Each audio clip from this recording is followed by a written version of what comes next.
Good morning बच्चों। रेखाएं और कोण चैप्टर 6 हम कर रहे हैं। उदाहरण 6 तक हम कर चुके हैं। आज हम एक्सरसाइज 6.2 शुरू करते हैं। इसका क्वेश्चन नंबर 1, आकृति 6.28 में, आकृति 6.28 कौन सी है? ये वाली है। ये आकृति 6.28 है। x और y के मान ज्ञात कीजिए। ये x है और ये y है। इन दोनों के मान ज्ञात करने हैं और फिर दर्शाइए कि ए बी समांतर है सी डी के। ये जो दो लाइनें बनी हैं ये समांतर का चिन्ह होता है। ये इस आकृति में x और y के मान ज्ञात करने हैं हमें और ए बी को समांतर सिद्ध करना है सी डी के। अब पहले इसको समझ लो, फिर लिखेंगे बाद में। ये हमें x और y का मान ज्ञात करना है। ये पूरी एक सरल रेखा है। इसमें ये दोनों कोण मिलके रैखिक युग्म बना रहे हैं। इन दोनों का योग 180 डिग्री होगा क्योंकि ये सरल रेखा है। ये 50 है तो x का मान 130 हो जाएगा। और यहाँ पे देखो ये पी क्यू रेखा ये है, सी डी ये है। ये दोनों कट कर रही हैं दोनों एक दूसरे को, और जहाँ ये कट दो रेखाएं किसी बिंदु पे काटती हैं, आमने सामने के कोण बराबर होते हैं। इन्हें कहते हैं शीर्षा अभिमुख कोण। ये दोनों बराबर होते हैं तो y का मान 130 डिग्री हो जाएगा। तो x और y के मान बता दिए। अब इसके बाद ये बताना है कि ये समांतर हैं। ये दो रेखाओं को समांतर बताना है हमने। x का मान हमने निकाला 130, y का मान निकाला 130। ये दोनों कोण बराबर हो गए, दोनों 130 हो गए। बट ये एकांतर अंतः कोण हैं, ऑल्टरनेट इंटीरियर एंगल्स हैं दोनों। और जब ये एकांतर अंतः कोण बराबर होंगे इसका मतलब कि ये दोनों रेखाएं समांतर होंगी। माना पी क्यू तिर्यक रेखा है। हमें जो दो रेखाएं उनके नाम तो दिए हुए थे ए बी और सी डी। तिर्यक रेखा का नाम हमें नहीं दिया था तो हमने मान लिया पी क्यू एक तिर्यक रेखा है। पी क्यू एक सरल रेखा है। यहाँ पे ये दो कोण x + 50 180 के इक्वल, ये कौन से कोण हैं? सरल रेखा पर बने कोण। इनको हम रैखिक युग्म भी बोलते हैं, रैखिक युग्म, लीनियर पेयर। इन दो x + 50 = 180। अभी तुम्हें समझाया था कि इन दोनों का योग 180 डिग्री होगा, रैखिक युग्म है। ये सरल रेखा है। इससे x का मान 50 को इधर लिया, 180 - 50 = 130। x का मान आ गया 130 डिग्री। अब पी क्यू और सी डी एक दूसरे को प्रतिच्छेद करते हैं, एक बिंदु पे काट रहे हैं। आमने सामने कोण है y और 130 डिग्री, दोनों बराबर होंगे। शीर्षा अभिमुख कोण है इसलिए बराबर होंगे। अब x और y दोनों बराबर हैं, दोनों 130 डिग्री के हैं, परंतु ये एकांतर अंतः कोण हैं, ऑल्टरनेट इंटीरियर एंगल्स। खाली इसको एकांतर कोण भी लिख सकते हैं। एकांतर अंतः कोण है, अतः ए बी समांतर है सी डी के। सेकंड क्वेश्चन, आकृति 6.29 में यदि यह में दिया है कि ए बी समांतर है सी डी के। ए बी लाइन है, ये सी डी लाइन है, दोनों समांतर हैं। समांतर का मतलब ये दोनों कहीं भी आपस में काटती नहीं है। सी डी समांतर है ई एफ के, ये सी डी है और ये ई एफ है, ये दोनों समांतर हैं। y और z का रेशो दिया हुआ है हमें। y और z का रेशो है 3:7। ये y है और ये z है। इन दोनों का रेशो दिया हुआ है 3:7। हमें x का मान ज्ञात करना है। हमें दिया है ए बी समांतर है सी डी के और सी डी समांतर है ई एफ के और वाई रेशो जेड दिया हुआ है 3:7। ये हम लिखेंगे, दिया है हमें। अब माना y = 3a।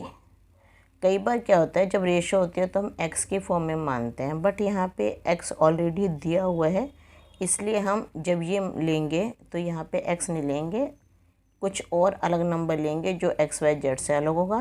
तो a ले लिया हमने, y = 3a और z = 7a।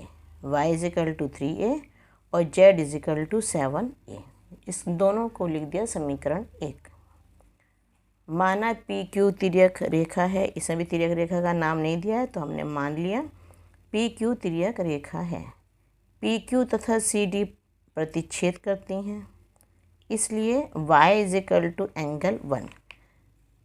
ये पी क्यू और सी डी दोनों यहाँ पे कट कर रही हैं, तो ये दोनों कोण बराबर होंगे, शीर्षाभिमुख कोण होंगे।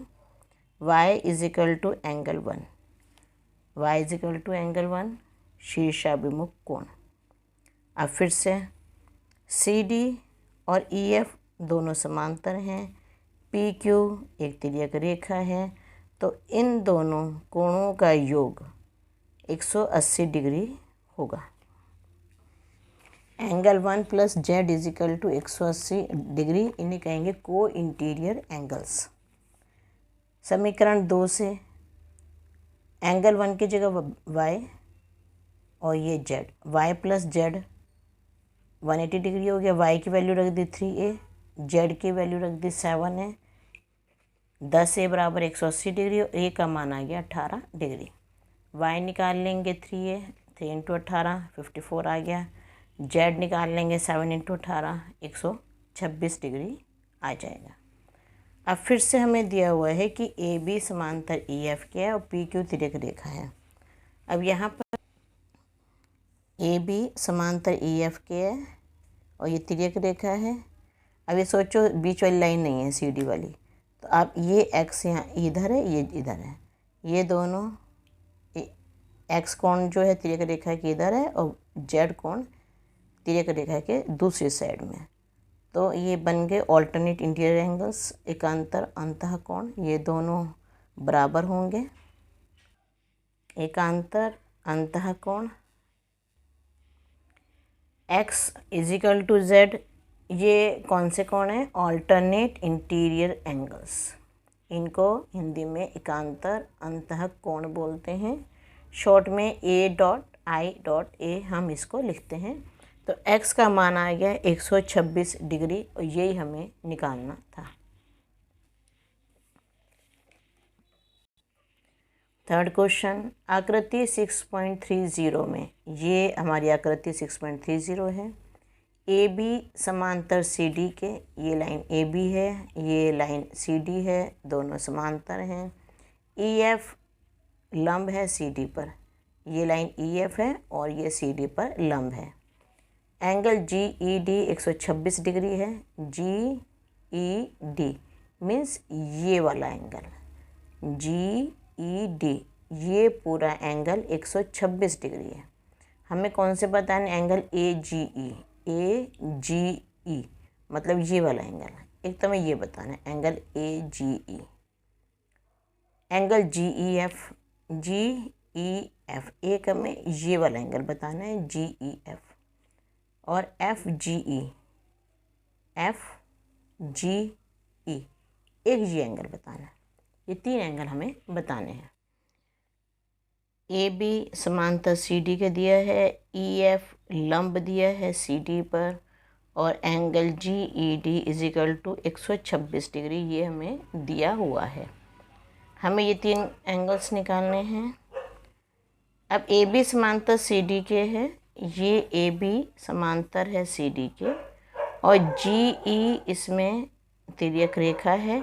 ये कोण और ये कोण, ये दोनों कोण बराबर हैं, एकांतर कोण होंगे। Angle A G E = angle G E D ये एकांतर कोण है, तो एंगल ए जी ई हो जाएगा 126 डिग्री, क्योंकि इस कोण, ये पूरा कोण 126 डिग्री हमें दिया हुआ है। ये समांतर इसके है, ये तिर्यक रेखा है, ये कोण AGE कोण, ये कोण इस कोण के बराबर होगा। एकांतर अंतः कोण है, ऑल्टरनेट इंटीरियर एंगल्स, तो ये दोनों कोण बराबर होंगे। एंगल AGE 126 डिग्री होगा। अब हमें निकालना है एंगल GFE निकालना है। अब निकालना है कोण GEF। तो GED में दे रखा है 126 डिग्री। GED में कौन से दो कोण आ रहे हैं? GEF और FED, ये दो कोण आ रहे हैं। FED में दिया हुआ 90 डिग्री है। ये दोनों का योग 126 डिग्री है। 90 को इधर ले आएंगे, एंगल GEF हो जाएगा 36 डिग्री। ये 90 डिग्री को है क्योंकि EF जो है वो लंब है CD पर। अब इसमें से समझो, देखो हमें ये निकालना है GEF। अब ये पूरा कोण हो गया 126 डिग्री और ये वाला कोण 90 डिग्री है, दिया हुआ लंब है। 126 में से 90 को माइनस कर देंगे तो ये कोण हमारे पास बच जाएगा। 126 में से 90 गए 36 डिग्री। अब हमें निकालना है कोण FGE। अब देखो AGB एक रेखा है, इसमें ये दो कोण मिलके AGE और FGE ये रैखिक युग्म बना रहे हैं 180 डिग्री। AGE हमने निकाल लिया 126 डिग्री, इसको इधर ले आएंगे तो FGE निकल आएगा 54 डिग्री हमारा। अब इसको यहाँ से समझते हैं।